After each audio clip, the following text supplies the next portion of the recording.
Hey, it's 9:05 this morning. Let's get into our opening drive. Michael Bratton, SEC Mike, joins us. That SEC podcast covers really college football in this league all year long. Mike, you might have to start paying attention to basketball. He's a Tennessee fan like Bruce. Number one team in the country. We'll see you in what is that, week and a half, 2 weeks from now, heading to Knoxville for Arkansas's first basketball game, conference-wise.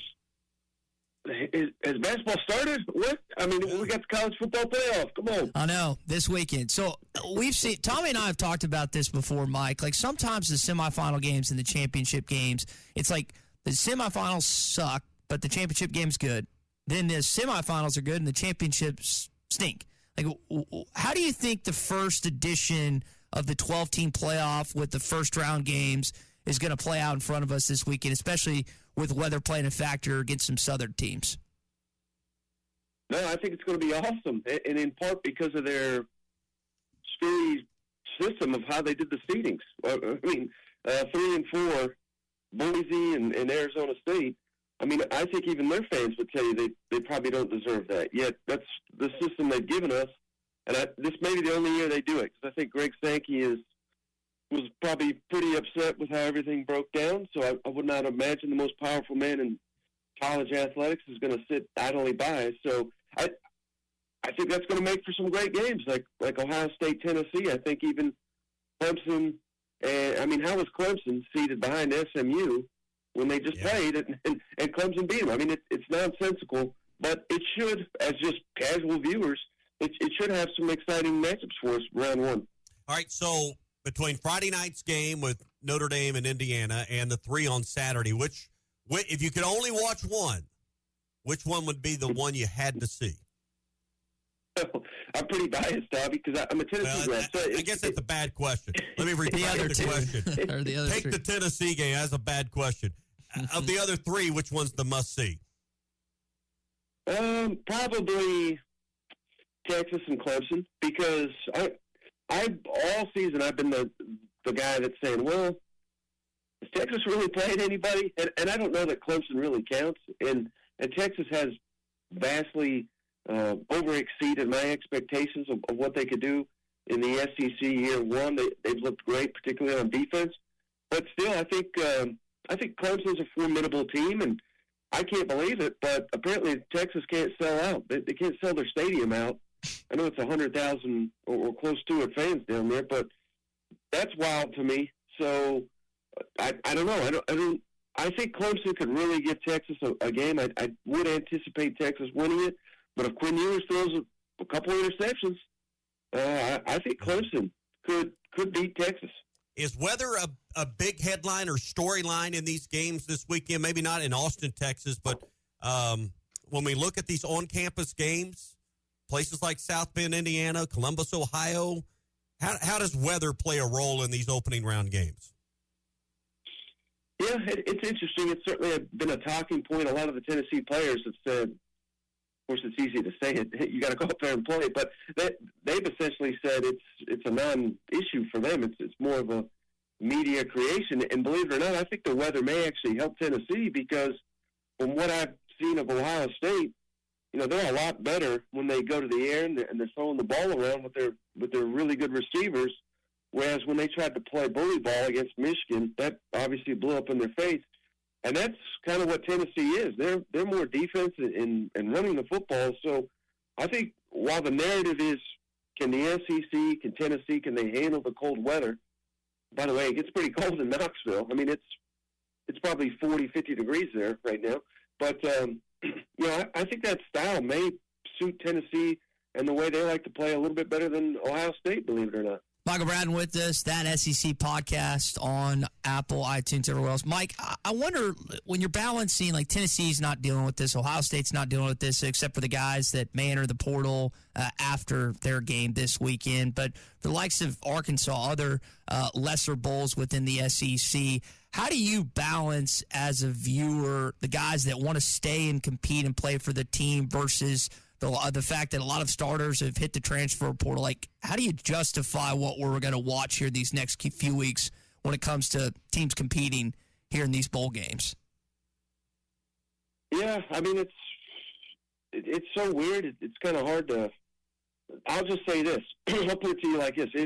If you're betting on these games, you got a problem because how can you know who's going to suit up and who's going to perform? And there may be even some guys that play a little bit and then have I'm air quoting injuries up here. Like I would imagine half the Ole Miss roster is going to play for a quarter and then they're going to have hamstring issues because I think a lot of smart collectives like Ole Miss saw what happened to Florida State last season and what they did. They adjusted their contracts and made them back loaded. That's why you're seeing, particularly Ole Miss, I think everybody assumed that was going to be an opt-out bowl.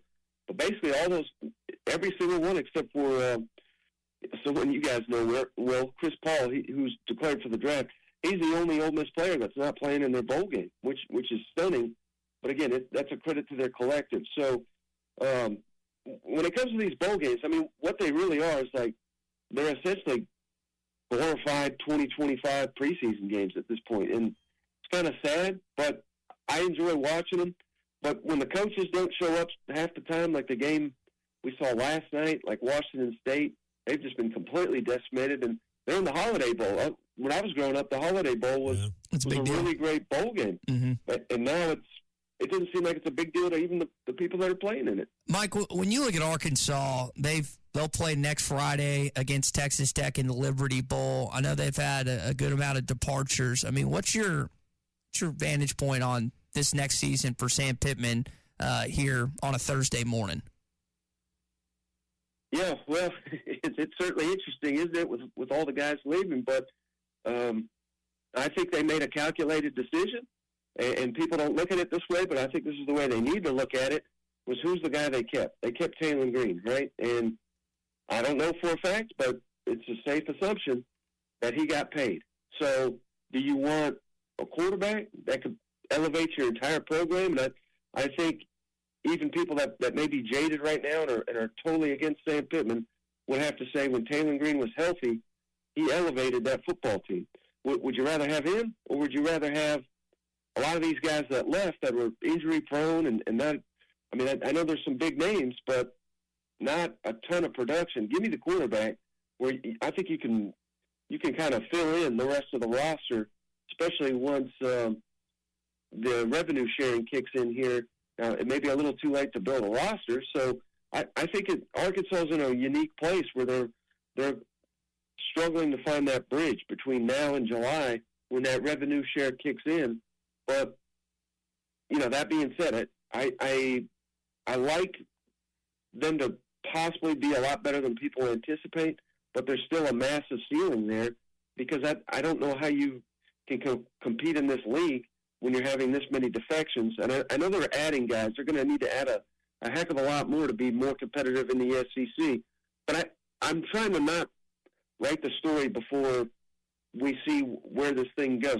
I think they're going to be a lot better than people anticipate, but I still don't think, I'm talking 7-5 as opposed to maybe a 4-8 type team. Mike, we played the Grandma Got Run Over by a Reindeer Christmas song coming in this morning. My dad's a big fan. He just texted me about that. Do you have a Christmas tune that you listen to this time of year?